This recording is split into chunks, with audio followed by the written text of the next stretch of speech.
Hi everyone, welcome!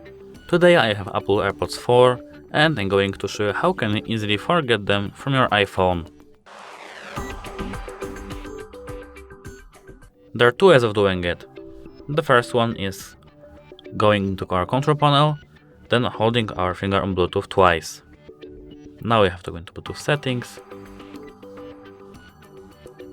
and go into our device info by clicking this info button over there.